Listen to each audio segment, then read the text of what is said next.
ကျရီယိုတောင်ကြီးကနေတောင်ပေါ်ထိကို3နိုင်နဲ့ရောက်တက်မယ်ဆိုရုံမလားဟုတ်ပါတယ်လမ်းလျှောက်ပြီးမကတ်ဖြစ်တာကြာပြီဖြစ်တယ်ကျရီယိုပြကိုကျွန်တော်ကိုညောင်းနေတူ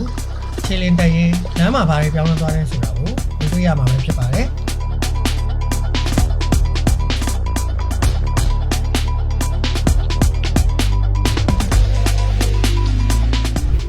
ကျွန်တော်တို့ကနော်မနက်7နာရီခွဲလောက်ကနေပြီးတော့ပြင်မစခန်းကနေစပြီးတော့တောင်ပေါ်စတက်တယ်ပေါ့နော်ကျွန်တော်တို့ကလူတင်တက်တာမဟုတ်ပေါ့နော်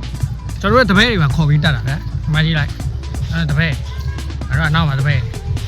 တပည့်တွေပါပါတယ်ဒီရန်ခေါ်လာ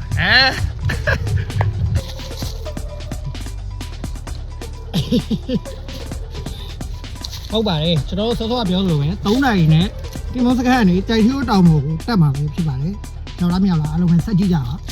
ခုတော့9လောင်လောက်ရှိပြီဗျာ Let's go ကျွန်တော်ကတော့ခောက်တယ်ဗျာတော်ဝေးနေတယ်သူလိုက်လာအောင်လေးရွှေရင်စိုးဆိုတဲ့နာမည်အတိုင်းပဲပေါ့နော်ရှင်ကိုစုပ်နေအောင်လို့လေကားတွေတက်လိုက်ရတယ်ပေါ့နော်မောဆိုအောင်ကျွန်တော်လေကားတက်ပြီးသွားတဲ့နောက်မှာကျွန်တော်ရှင်ကြီးရဲ့အရှိဖြည့်ရပေါ့နော်ဖြည့်နေတော့ကျွန်တော်ကိုတယောက်ကဒူးနာသွားတဲ့အတွက်ပေါ့နော်သူတောင်မွေးဝယ်တယ်ပေါ့နော်တောင်ဝေးဒီဘက်တောင်ဝေးကောင်းလားဟိုဘက်တောင်ဝေးကောင်းလားကျွန်တော်တို့ပြရပါတော့ကျွန်တော်ငယ်တဲ့တောင်ကြီးကလေးဘွားဆိုင်လေးပေါ့နော်ခုတော့မရှိတော့ခွန်ဖြတ်လိုက်ကျွန်တော်လမ်းလျှောက်တက်နေတဲ့လမ်းမှာစာသင်ကျောင်းလေးရှိတယ်ပေါ့နော်ကလေးအကြောင်းသွားပြီးပြန်လာတဲ့ညီဝဲလေးတွေမြင်ရတယ်ပေါ့နော်အဲကြောင့်မို့ကျွန်တော်တို့လိုမျိုးလမ်းလျှောက်တက်မဲ့လူတွေလည်းပေါ့နော်လေးတွေဗာလေးတွေယူသွားနိုင်ပါတယ်ရှင်မြောင်ကြီးရောက်တော့ကျွန်တော်တို့တွေခြေထောက်ဆေးလက်ထောက်ဆေးနဲ့ပေါ့နော်10မိနစ်လောက်ခဏနားပြီးတော့ပြန်တက်တယ်ပေါ့နော်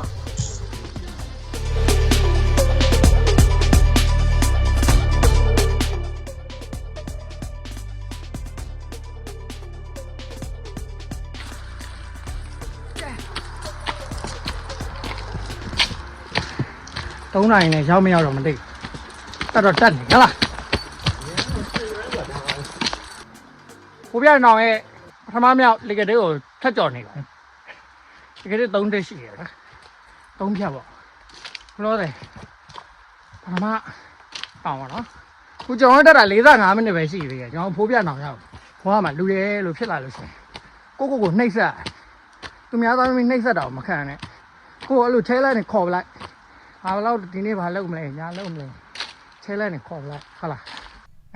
ခြေလင်တက်ရတဲ့အဓိကအကြောင်းရင်းဟာအဲ့ဒီ view point နေမှာဗျာကျွန်တော်ဓာတ်ပုံရိုက်ရှင်လို့ဗျာပြင်ပန်းခံပြီးတော့ခြေလင်တက်တာဗျာအဲ့မှာကျွန်တော်လည်းမနေနိုင်မထိုင်နိုင်ဓာတ်ပုံတော့ရိုက်လိုက်လေချလက်ဆန်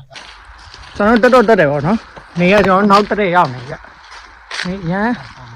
ရမ်းပူနေပြီခုကအချိန်ကတနာရီကျော်လောက်ဖြစ်မှာနိုင်ကျော်လောက်ရှိမှာနော်ကျွန်တော်စတက်တာ17နာရီခွဲလောက်ကစတက်တယ်နိုင်ခွဲလောက်တော့ရှိပြီပေါ့နော်ခမန်းကြီး2နာရီလောက်2နာရီလောက်တော့ရှိပြီโอเคဆက်ကြုံးမယ်ခမင်းစားချိန်လည်းရောက်နေပြီဆိုတော့ကျွန်တော်တို့ရှေ့မှာဆိုင်ကလည်းမရှိတော့ဘူးလို့ပြောတာနေကျွန်တော်တို့တွေ့တဲ့ဆိုင်မှာပဲပေါ့နော်ခမင်းလေးနည်းနည်းစားတယ်ပေါ့နော်ပြီးတော့ကျွန်တော်ခီးဆက်ပါတယ်ကဲကျွန်တော်ပေါ့နော်ခုဘယ်လောက်လိုသေးလဲဆိုတော့ဘယ်လောက်ကီလိုလောက်လဲ10ကီလိုလောက်ပဲ2ကီလိုလောက်ပဲလိုတော့ရပါတော့ကျွန်တော်တက်တာ3နာရီလောက်တော့ရှိသွားတယ်ပေါ့နော်3နာရီနဲ့တော့မရောက်ခဲ့ပါဘူး3နာရီနဲ့တော့မရောက်ခဲ့ပါဘူးဒါပေမဲ့လည်းစူးစမ်းပြီးတက်နေပါတယ်2ကီလိုလောက်လိုသေးပါတယ်တမိုင်လောက်ပေါ့နော်မရောက်ရင်4နာရီနဲ့ရောက်အောင်3နာရီနဲ့မရောက်ရင်ကျွန်တော်4နာရီနဲ့တက်မယ်ဗျာပြောရတာပါ4နာရီကျွန်တော်ပေါ့ရောက်မယ်ဘယ်လိုလဲရောက်တော့ဗျာတာဝါတိုင်းကိုမြင်ရတယ်တာဝါတာရောက်လို့ရှိရင်ကျွန်တော်ခဏအောင်တောင်းမရောက်ပြီပေါ့နော်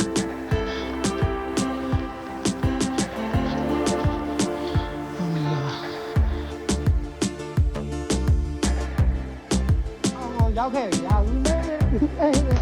ကိုတဲမေးရောက်ပြီ